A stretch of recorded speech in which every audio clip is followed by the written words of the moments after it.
Hello, everyone. My name is Arya Javidan. I'm the program coordinator for the National Consortium of Telehealth Resource Centers. Welcome to the latest presentation in the NCTRC webinar series, Toddler Tracks Online Autism Resources. These webinars are designed to provide timely information and demonstrations to support and guide the development of your telehealth programs. These webinars are presented on the third Thursday of every month. Before we get started today, we wanted to acknowledge National Rural Health Day. The National Organization of State Offices of Rural Health sets aside the third Thursday of every November to celebrate National Rural Health Day. This day is an opportunity to celebrate the power of rural by honoring the selfless, community-minded spirit that prevails in rural America. NRHG showcases the efforts of rural healthcare providers, state offices of rural health, and other rural stakeholders to address the unique healthcare challenges that rural citizens face today and into the future. The National Consortium of Telehealth Resource Centers is proud to celebrate NOSOR's 11th year of National Rural Health Day. To learn more about NRHG, please visit powerofrural.com. To provide background on the NCTRC, we are located throughout the country. There are 12 regional TRCs and 2 national, one focused on telehealth policy and the other on telehealth technology. Each serve as focal points for advancing the effective use of telehealth and supporting access to telehealth services in rural and underserved communities. A few tips before we get started today. Your audio has been muted. Please use the Q&A function of the Zoom platform to ask questions. Questions will be answered at the end of the presentation. Please note that closed captioning is available and is located at the bottom of your screen.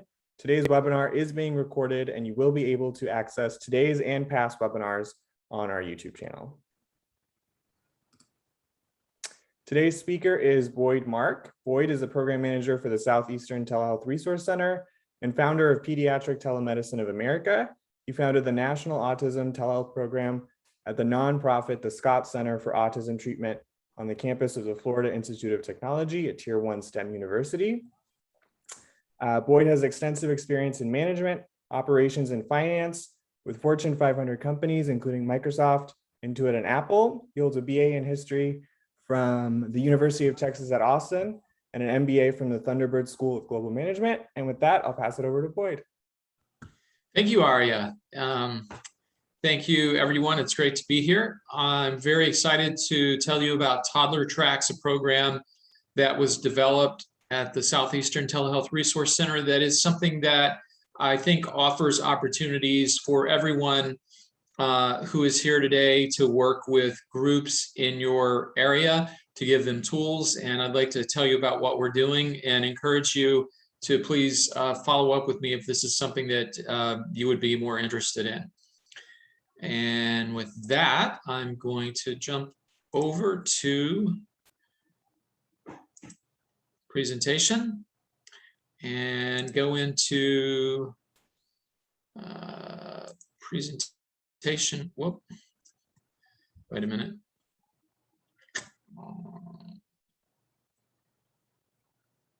Stop sharing.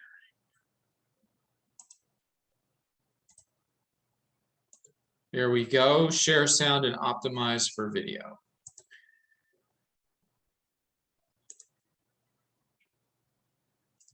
And can everybody see that okay? Yep, looks good. Great, thank you.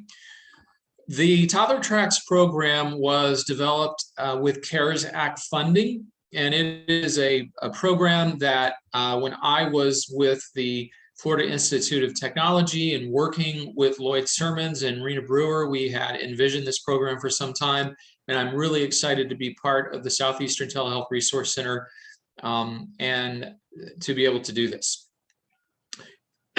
And also happy Rural Health Day to everyone. This is definitely a rural health initiative and can have a very positive and disproportionately positive impact in areas where people are in a rural health situation.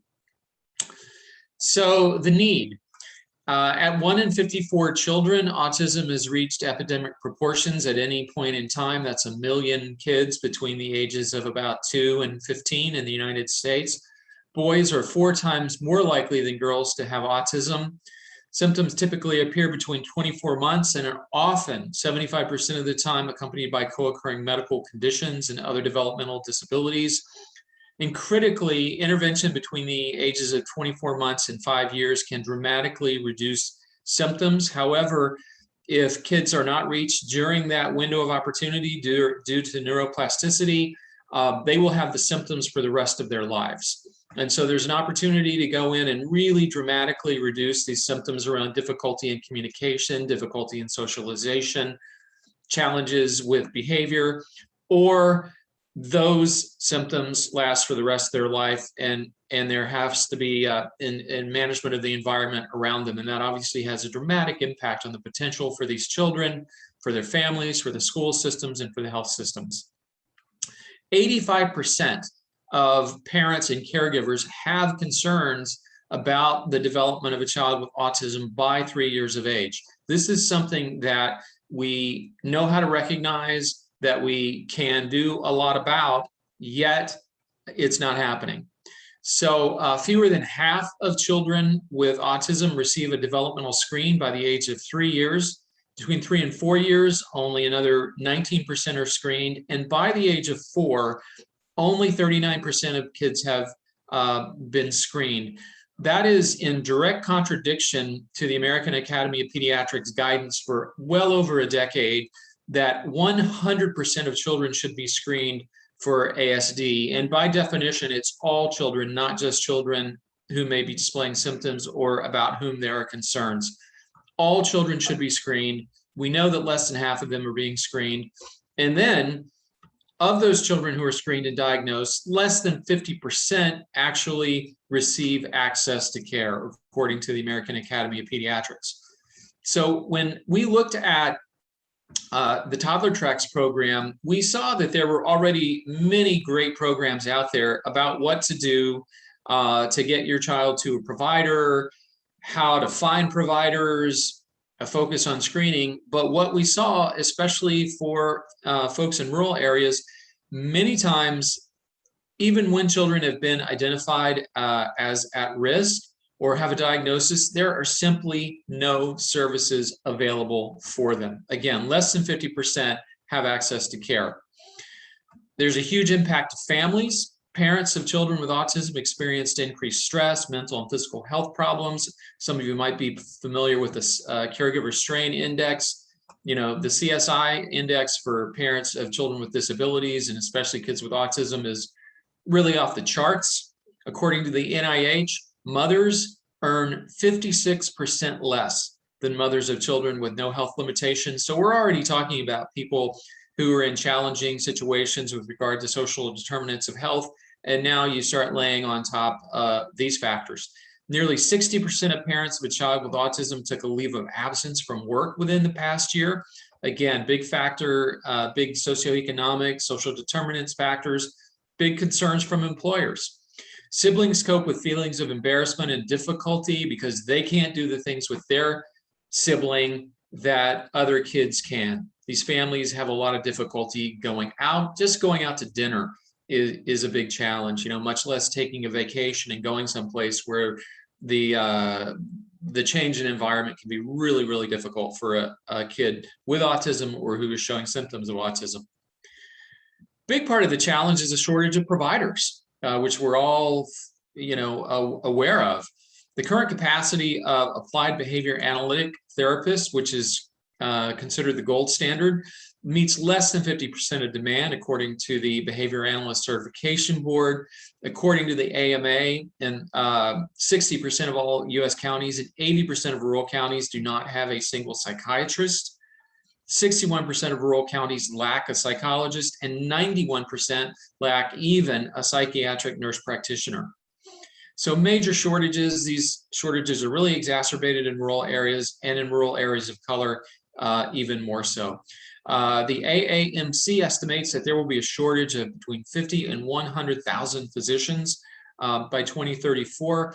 So again, we have the situation where we have millions of kids. We know that they are going to present symptoms. We know how to identify those symptoms, and we even know what to do, except it's just not happening. The issue, though, is that there are things that parents and caregivers can do in the meantime, and that is the focus of Toddler Tracks, absolutely free resources that parents and caregivers can use to help these kids while they are getting access to services. And we know that telehealth, telementoring can be effective and efficient. According to the American Academy of Pediatrics, evident telemedicine-based treatments and what we would refer to as caregiver-mediated intervention can have equivalent outcomes. Outcomes can be provided at significantly reduced cost, and the triple aim is achieved. So again, the focus of Toddler Tracks is to provide tools to parents, caregivers, and healthcare workers for these families when they don't have access to services or when they're awaiting access to services. And I'd like to play you this short promo video.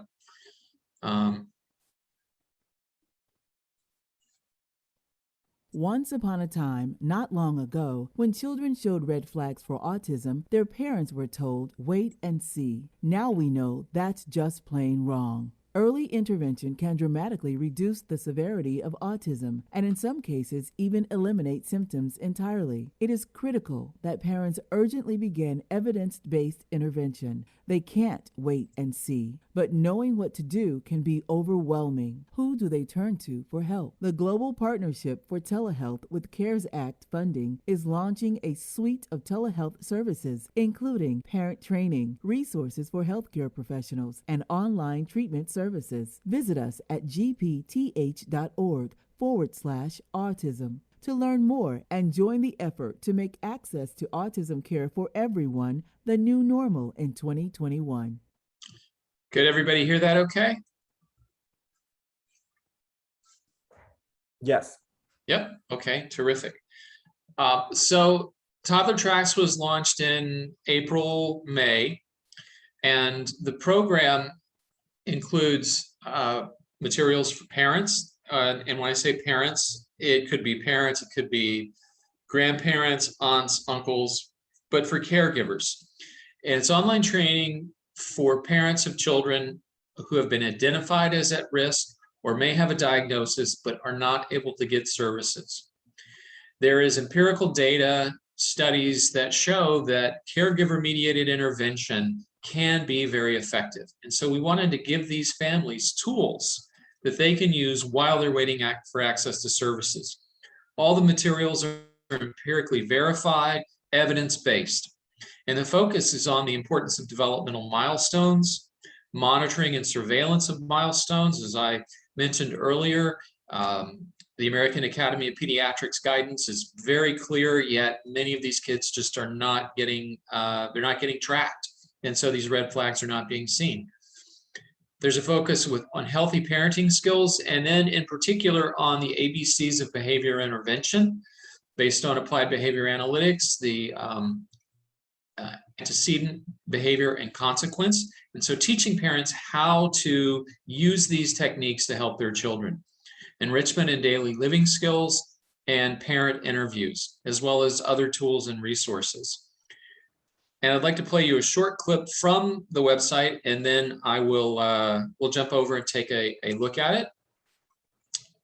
And this is a video from Patrice, who is really the host of the program, and through all of the videos that have been developed for people, developed for parents who don't have a lot of time, who at any particular literacy level, that they can understand this, and Patrice is someone that appears throughout the program.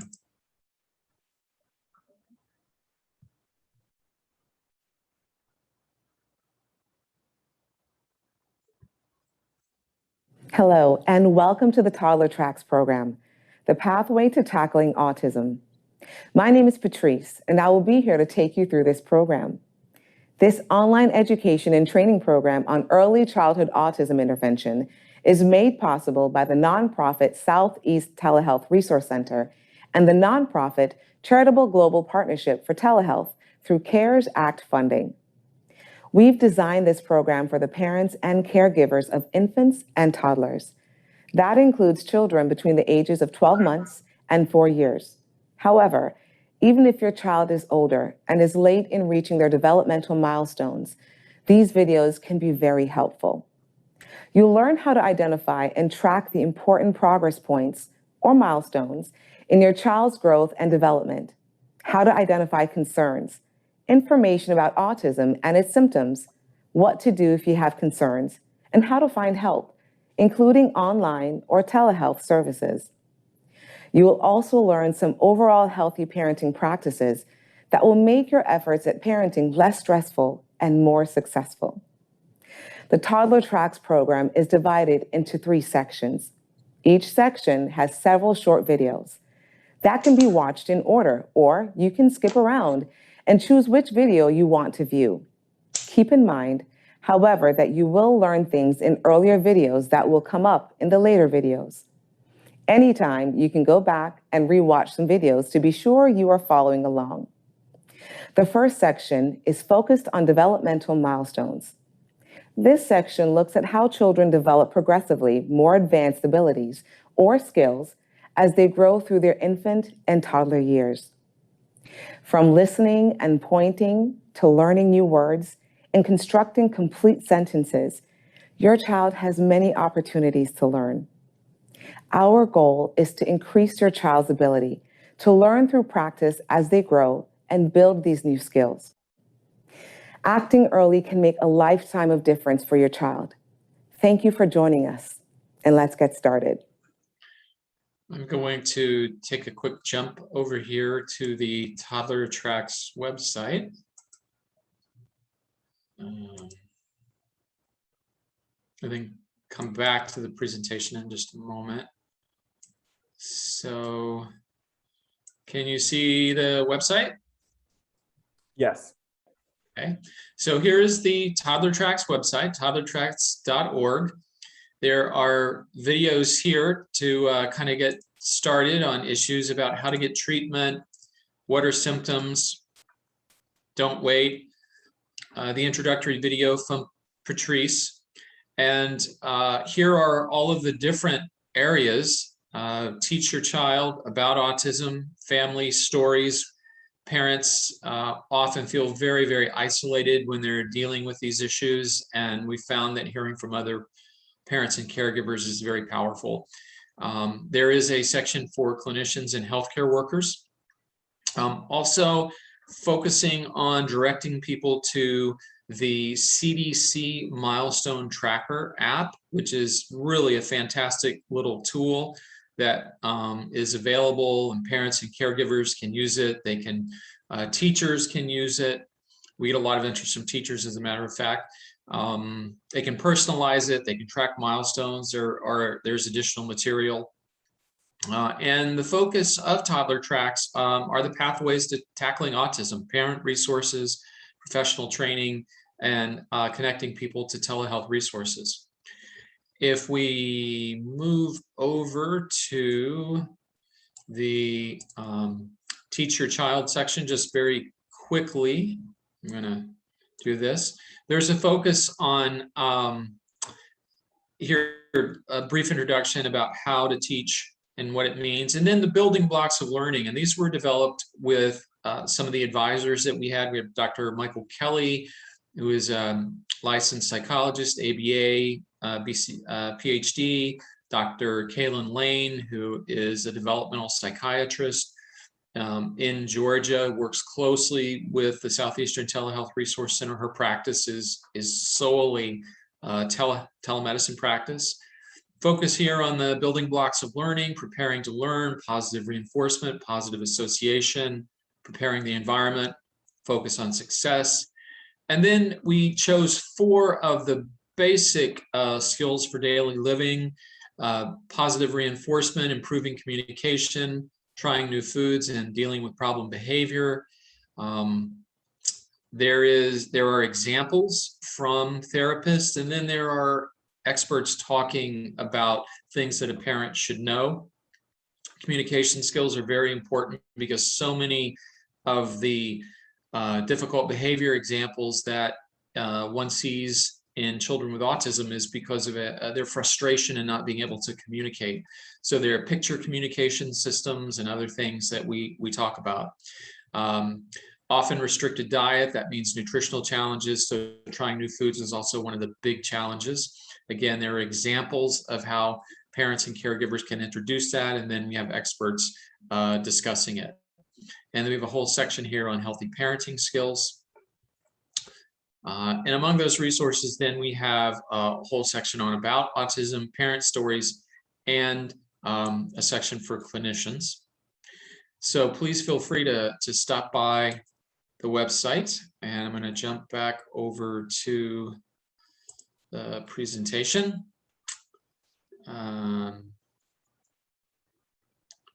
Right, we were here. So Toddler Tracks for clinicians.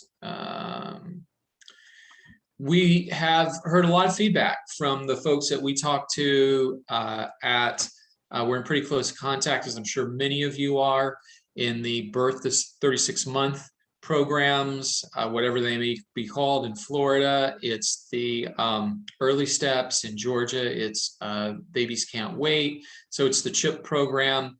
We work closely, as I'm sure many of you do, with AHEX and health worker education programs. And in a lot of the clinics, the critical access hospitals, the FQHCs, there are real challenges. And even among pediatricians sometimes, when children with autism come in and they're being screened, there are challenges with assessment and diagnostics. For example, is a child presenting delays in language as a result of sort of typical physiological speech therapy related sorts of programs, or is it a developmental delay that's causing that? It's pretty tough to tell a lot of times, and that can really delay treatment during this critical window of time.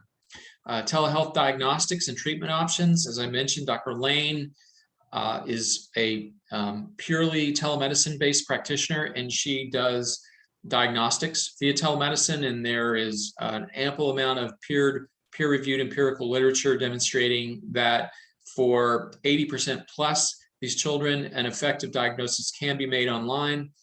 Behavioral health integration information, BHI, is really a significant thing, as I'm sure many of you are aware. And we have a great program from Rady Children's Hospital in San Diego on Toddler Tracks, where they talk about their award-winning BHI program. How to advise and counsel parents is very important. Some of the delays, believe it or not, is that pediatricians and doctors will say, look, I know this child has a developmental delay. It's quite possibly autism. And I know there's a critical window here, but I have no place to send these kids. I have no one to refer them to. So how do you talk to a parent in that situation? And imagine if you're a parent and you're told you can't wait a minute, you can't wait a day, you've got to get your kid in for treatment right away, but then you find out that you have to wait 12 months, 9 months for a diagnosis, which is not uncommon. And then if you're able to get a diagnosis and therefore are eligible for services under Medicaid or commercial payers, you find out that there are no providers in your area. So there's a lot of things that we can do to help health workers talk to parents.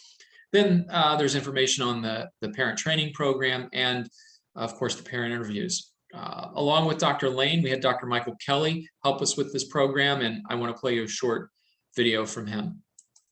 Oh, wait a second. I have to, oh, there we go. I'm still optimized for audio and video. So we should be good.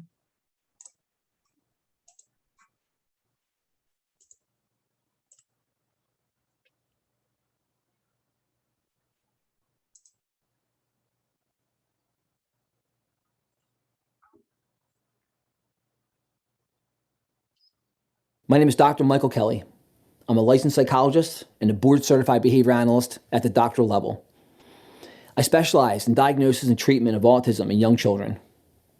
I'm an educator, a trainer, a clinician, and a researcher, and I'm pleased to be here to talk to you about this program. We are so excited to be a part of bringing this free medical education program on early autism intervention to you. This program has been made possible through the CARES Act funding and the Global Partnership for Telehealth. We've consulted with experienced pediatric autism specialists to develop this program for medical professionals, all to assist you with early, timely assessment and intervention among infants and toddlers. You'll hear from Dr. Kaylin Lane, a board-certified child, adolescent, adult, and forensic psychiatrist. Dr. Lane will address ASD-related clinical challenges like identifying different presentations of ASD, solutions to co-occurring medical presentations and treatments, and the coordination of all these multidisciplinary care specialists that are a part of the team. Dr. Lane has been successful in utilizing telemedicine to minimize geographic access barriers to care. In her second segment in this program, she will discuss options for overcoming these clinical challenges to autism treatment using technology. We're also very pleased to have a presentation from Rady Children's Hospital in San Diego.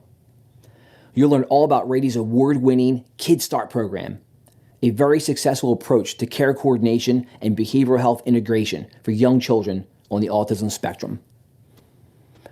The Kid Start approach brings together multidisciplinary specialists to create a custom treatment plan for children with multiple needs. Intensive family support services are also provided, which of course will help families understand the unique needs of each child, as well as to access immediately all these needed services, and then of course to plan for future services that might be needed as the child grows older and matures. Behavioral health integration models are so well suited for a telemedicine-based approach because you can deliberately organize custom care activities and information sharing among the entire care team. The caregiver training modules will include exercises and information for working with children to address symptoms of autism. And this is especially important while these parents and children are waiting for access to services. Once upon a time, not so long ago, when children showed red flags for autism, parents were often told, just wait and see. Of course, now we know better. Whether these developmental delays are caused by autism or some other factor, children who are diagnosed with developmental disabilities are unlikely to simply just grow out of their problems. We know that waiting is the absolute worst thing we can do. We risk losing valuable time at an age when children have the best chance of improvement. We hope you find this information valuable. And remember, don't just wait and see. Please act early. Thank you. Okay, information from my good friend Mike Kelly there. And I want to jump over quickly and take a look again at the Toddler Tracks website. Here, show you the clinician page. This is Dr. Lane's information on diagnosis and assessment, differential assessment. It's about a 25-minute presentation, and it's fantastic. It's for health workers, and it talks about all the different aspects of working with families and kids. Here is the program. It's about a 12-minute section on care coordination and behavioral health integration from Rady Children's Hospital. And this is from Dr. Lane discussing telehealth, telemedicine options for autism. Okay, then I'm going to jump back over here. And we're back on the presentation, right? Yes. Okay, so some of you may have heard the term, if you build it, they will come. It's from a Kevin Costner movie, The Field of Dreams. Well, the trouble is that if you build it, they will come is not actually a strategy. And while we've created this content and we've created a nice repository for it, we're going to need to be more proactive, and we are being more proactive about getting this material into the hands of people who can use it.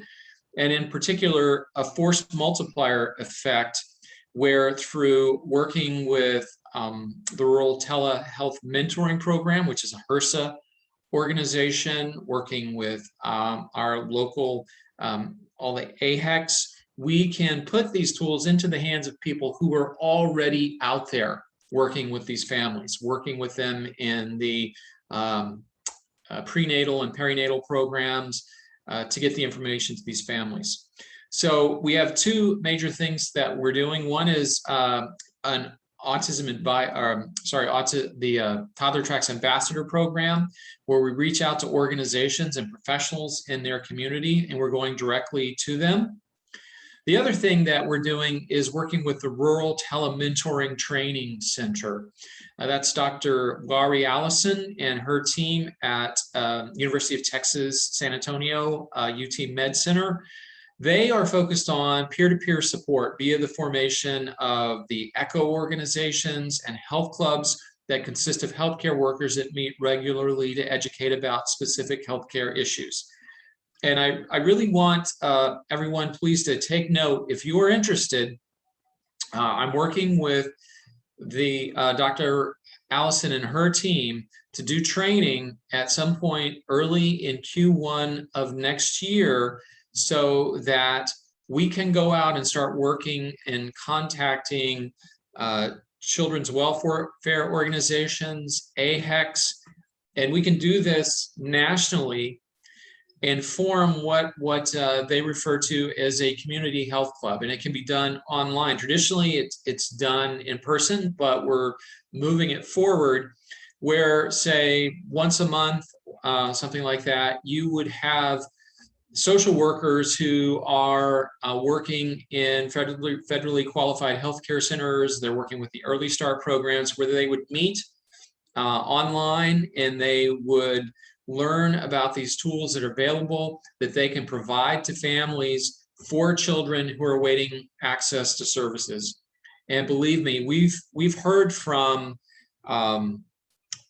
children's healthcare organizations, the state children's healthcare organizations. They are really desperate for tools because they come into contact with these families on a regular basis and they have nothing to offer them. So by working with the Rural Telementoring Training Center, we're going to put together, as part of what we're doing in Q1, we're going to put together a framework and a system where we can then go out and reach out to health workers in our communities, in our areas, bring them together online for this community health club program. And we're very excited to partner with the RTTC to do this because they're very good at it. And it's the way that we can have a force multiplier effect, because again, if you build it, they will come. That's not the best strategy. The idea that there are families out there and they realize they need services, and then among all the other things they're dealing with, they go to this website and they find the information.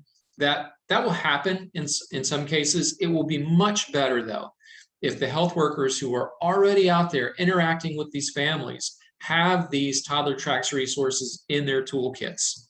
And so that's really the way that we are looking at getting these resources out to families. And this is tailor-made for telehealth. And so if you would like to get involved and learn about how you can bring this to healthcare workers in your areas, please reach out. I'd be so excited to talk to you. And I want to wrap it up with some comments from Rena Brewer, who I am aware that many of you know, and this program was really part, to a large extent, Rena's vision. And I want to leave you with some closing words from her.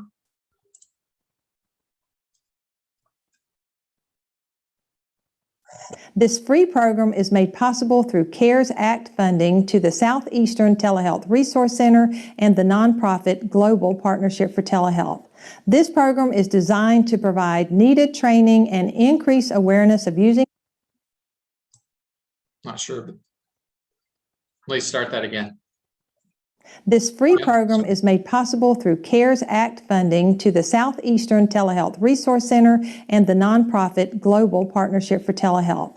This program is designed to provide needed training and increase awareness of using telehealth as a means to reach hard-to-find specialty care. My name is Rena Brewer, and I lead the nonprofit Global Partnership for Telehealth. I'm also a registered nurse, a mother, and a grandmother. In the past, it has been very common that when parents reported to their doctors that their child was showing red flags for autism or were behind in their development, they were told to wait and see if these issues will go away or improve. But now we know better. Waiting is the worst thing you can do. You risk losing valuable time at an age when your child has the best chance for improvement. And whether the delay is caused by autism or some other factor, kids are unlikely to simply grow out of their problems. The symptoms of autism can often be seen between 12 and 18 months. If action is taken between 18 and 48 months, intensive treatment may help to rewire the brain and reverse the symptoms.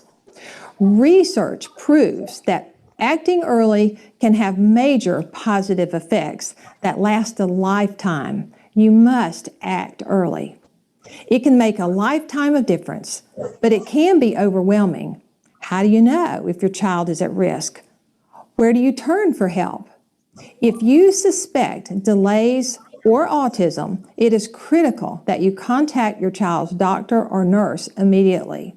These services can be covered by most health insurances and Medicaid plans. While you are waiting for an evaluation or therapy services, you can still act early. This program will help you. It'll help your child get started on the right path.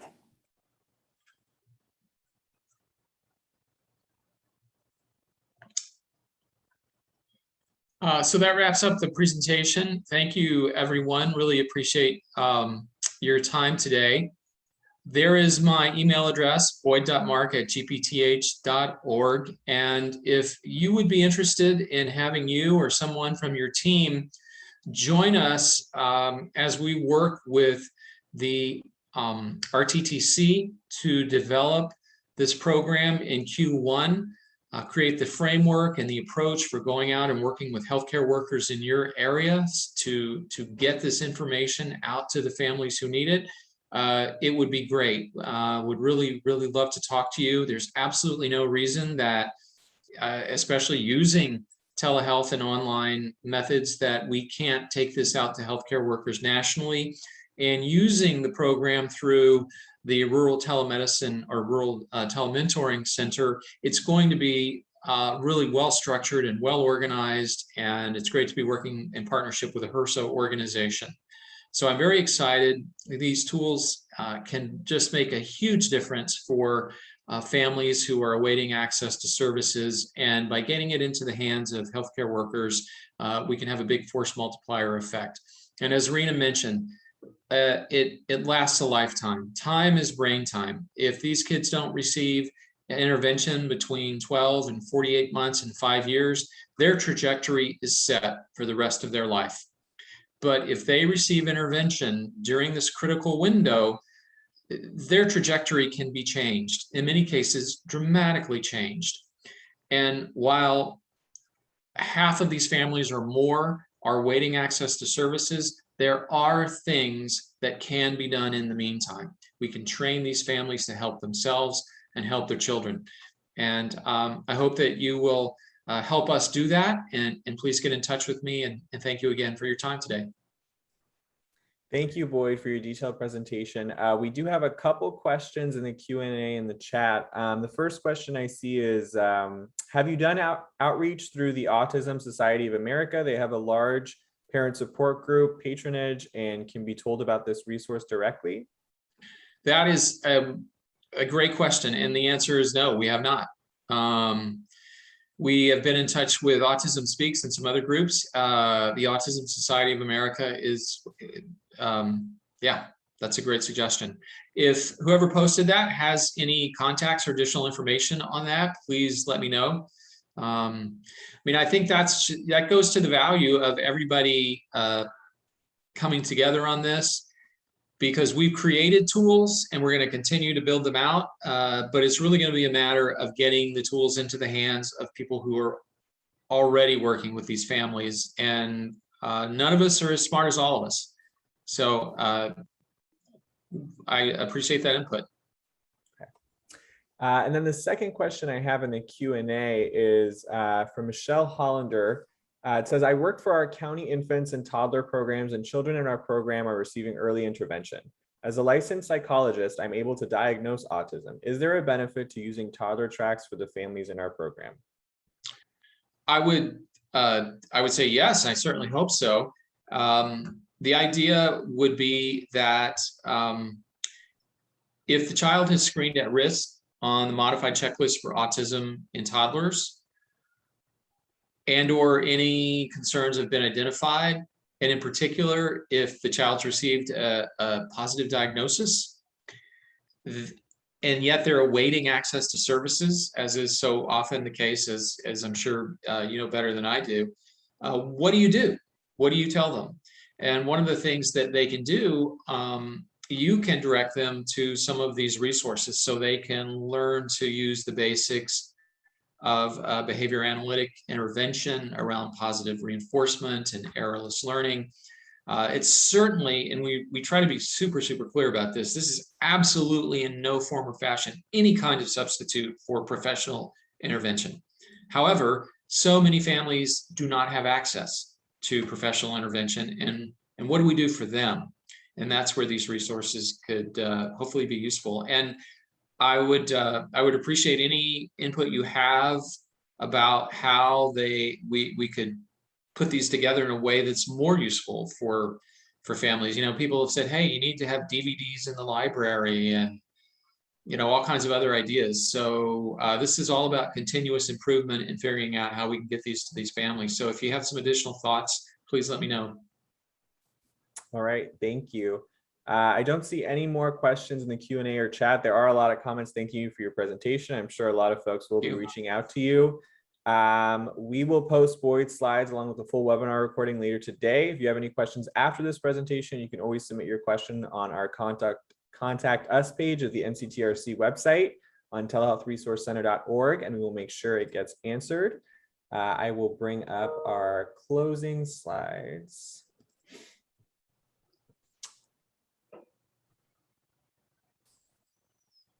So a reminder that this is our last webinar of 2021. We do not hold a webinar in the month of December due to the holidays. The next webinar is scheduled for January 20th and will be presented by the Center for Connected Health Policy. It will be on their telehealth policy update for 2022. Registration and further information will be sent out soon. We value your opinion and ask that you just take a few minutes, complete the online survey that will pop up at the conclusion of this webinar. Thank you again to Boyd Mark for presenting today, and to the Southeastern Telehealth Resource Center for hosting today's webinar. Have a great day, everyone. Thank you.